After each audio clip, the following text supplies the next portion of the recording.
E a gente vem expressando um discurso que vai à raiz do problema na questão do tráfico, e a gente está inovando nesse discurso ao trazer o direito penal do inimigo. Aliás, hoje eu e o Rizzo fizemos um grande collab falando do direito penal do inimigo, começando a trazer essa teoria, né, a doutrina do professor Günther Jacobs, que foi inclusive ministro da Suprema Corte Alemã, tá? Eu não tô falando de qualquer um, não é um discurso de um louquinho. O Günther Jacobs é um pensador do direito criminal importantíssimo, é um dos criminalistas mais importantes do mundo, e foi ministro da Suprema Corte da Alemanha. Assim, no mínimo temos que ouvir, né? O ministro da Suprema Corte brasileira mais capaz, mais inteligente, do ponto de vista jurídico mais brilhante, tá? Você pode discordar dele em muitas coisas, estou falando aqui apenas fatos do ponto de vista da carreira. É o Gilmar Mendes, que fez boa parte da sua carreira acadêmica na Alemanha, tá?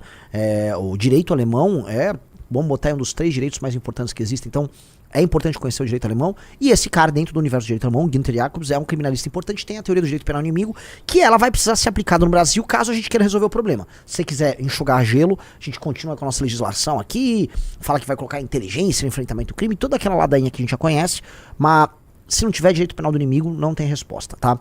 E como nós estamos radicalizando o discurso, nós estamos construindo um discurso novo para esse enfrentamento, e a gente sabe que tem consequências, a gente tem que ser muito cuidadoso. E esse é o ponto que eu queria chegar aqui. O meu amigo Arthur Duval, ele tá muito empolgado querendo fazer esse enfrentamento, e às vezes o Arthur peca na imprecisão. Ele peca às vezes na imprecisão, e aí acaba se colocando, vamos dizer, como um alvo desse tipo de ataque, tá? E entendam uma coisa, tá?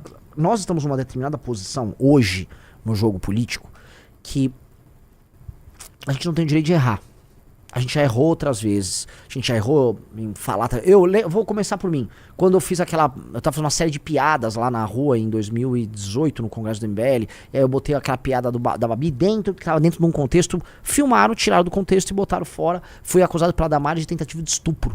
A Damares e o Nicolas e o carteiro Reaça entraram com BO por tentativa de estupro de uma piada que eu tava fazendo com uma amiga.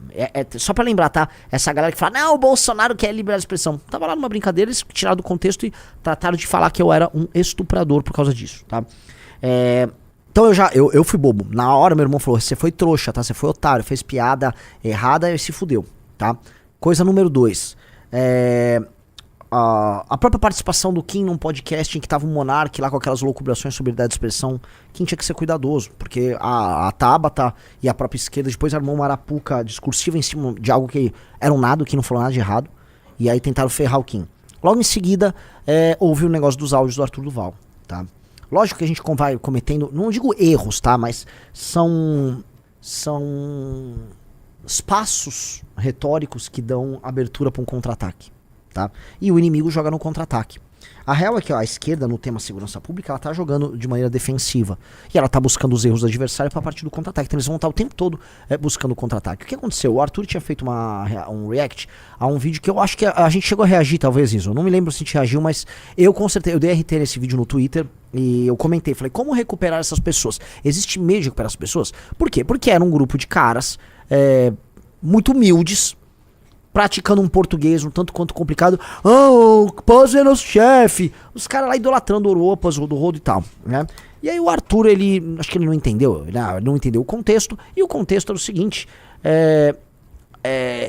talvez o Arthur achou ali que se tratava de um cara do Comando Vermelho. Igual ontem eu reagi àquelas pessoas que estavam na frente do presídio de Bangu, comemorando a saída do Puzzle do Rodo, né? Aquelas pessoas estavam na frente do presídio, pô, que bom e tal. E eu acho que as pessoas têm que ser reeducadas. Eu mantenho absolutamente todas as posições nossas sobre isso.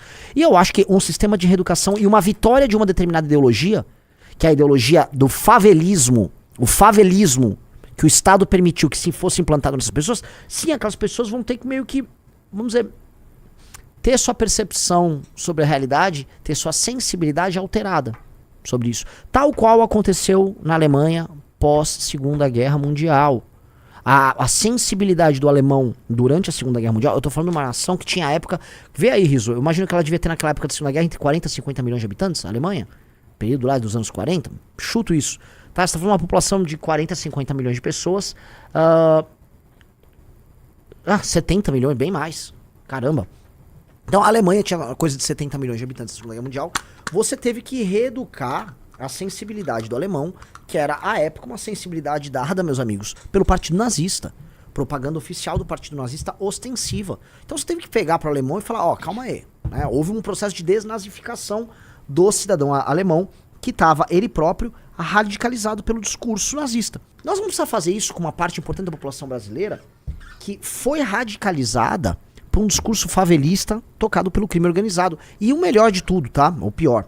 Validado esse discurso, sim, pela mídia, pelas esquerdas, por grande parte do jornalismo, que naturalizou isso. Houve uma naturalização de um discurso pró-crime ali, tá?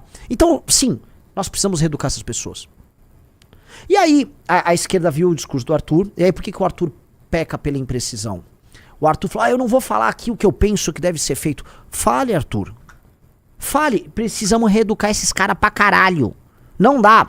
Um cara que está ali, naquele momento, falando que o Pose é o chefe dele, que não sei o que é o cara, tal. Você me desculpa, a cabeça desse cara tá frita, cheia de merda. Esse cara tá cheio de merda na cabeça. Cheio de merda na cabeça. E aí foram lá, a esquerda, né, ela pegou, ele pega esse espaço que o Arthur deu um espaço argumentativo pros caras falarem, o Arthur tá imaginando, né, o que o Arthur quis dizer é que vai matar o cara, que não sei o que. Ou seja, o Arthur deu um espaço, ele pecou por essa imprecisão, e num jogo em que nós precisamos ser muito duros no combate ao crime, a gente não tem que dar esse espaço pra imprecisão, e aí os caras pintaram e bordaram. Aí foram atrás do cara no Ceasa, do rapaz ali, o rapaz acho que diz até que é fã do Arthur, uma coisa assim, eu duvido, mas tudo bem. Aí, não, porque ele é um carregador de batata, é apenas um cara comum que o Arthur humilhou. E aí o Arthur gravou um vídeo pedindo desculpas. E eu acho o seguinte, a gente não tem que mais ficar pedindo desculpa pra nada. Foi um ato nobre do Arthur. Cara, a gente tá no meio de uma guerra. Aquele cara aquele rapaz está afiliado aos valores do nosso inimigo. Ele está afiliado aos valores do nosso inimigo. Por mais que eu entenda, o Arthur é um cara que ficou traumatizado com a sequência de cancelamentos que ele teve ao longo da vida dele. Cara, entendo ali o drama ali e tal. Dito isso, a extrema esquerda brasileira, o movimento comunista, instrumentalizando uma pessoa que não sabe porra nenhuma, que tá com o cérebro frito, tá com oruã e comando vermelho na cabeça, até nem mais perceber como é que funciona a realidade ao redor dele. Aí tá um cara sério como o Arthur, tendo que ir lá, vou pedir desculpas. Cara, é guerra. Foda-se, não tem aconteceu nada com o cara. Todo dia no Brasil, algum cidadão de bem, ou um cidadão de mal, um outro faccionado é morto ou assaltado na mão de facções como essas.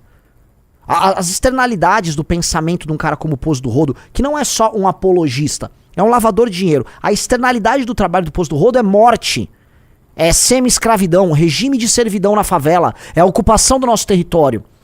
Não tem que baixar a cabeça pra porra nenhuma. Vamos pra cima desses filha da puta, caralho. O crime organizado tem que ser enfrentado. O Pose do Rodo tem que ser tratado como porco, assassino, traficante, vagabundo, porta-voz do crime. Que ele é canalha, vagabundo, porco. Mas ele é um fã. Foda-se, tá errado. A esquerda não quer falar que todo fã do Bolsonaro era um nazista. Não, nazista. Todo fã do Comando Vermelho é fã de tráfico de droga, de assassino, de estuprador, caralho. É isso. Não recuam, não retrocedam, nunca.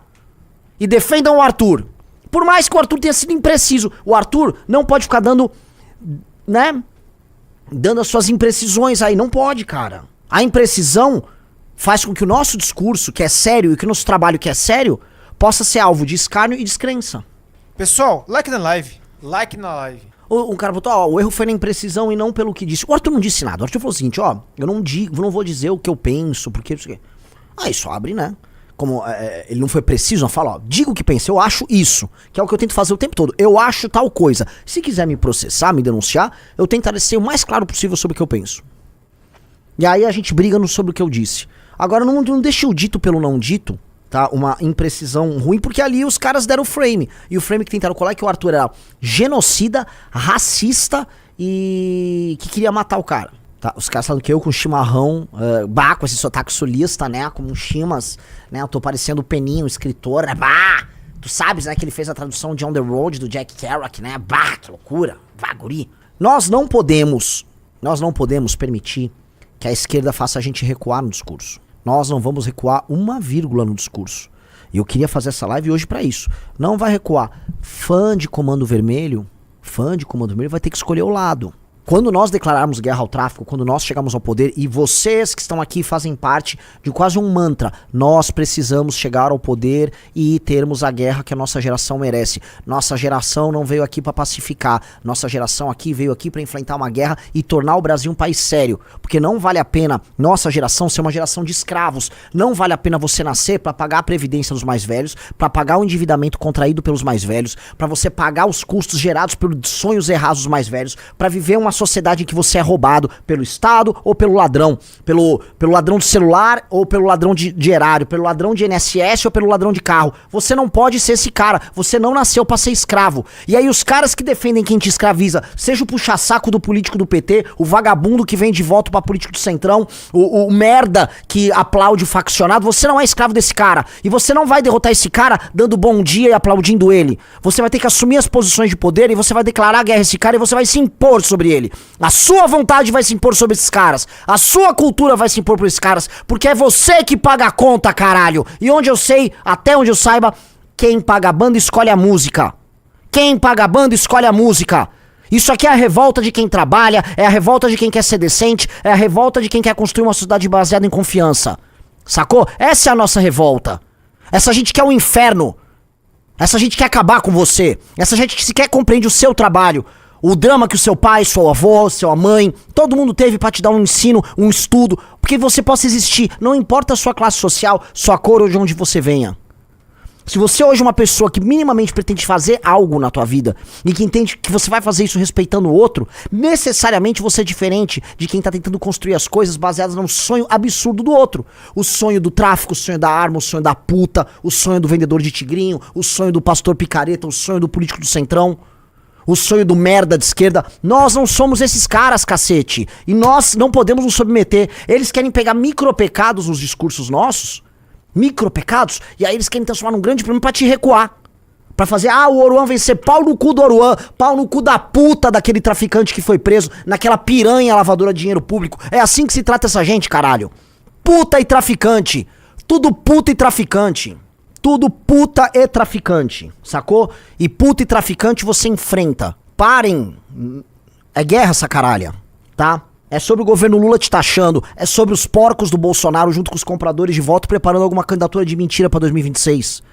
É sobre o traficante abraçado com o intelectual, com o professor, com a liderança do movimento A, B ou C feminista, negro, ou qualquer movimento que recebe dinheiro de gringo aqui pra ficar fazendo você aceitar o absurdo, com o estudante fumeta. Pau no cu de toda essa gente, cacete. Não esquece de curtir e se inscrever e nos vemos no próximo vídeo aqui no Toca da Onça. Obrigado.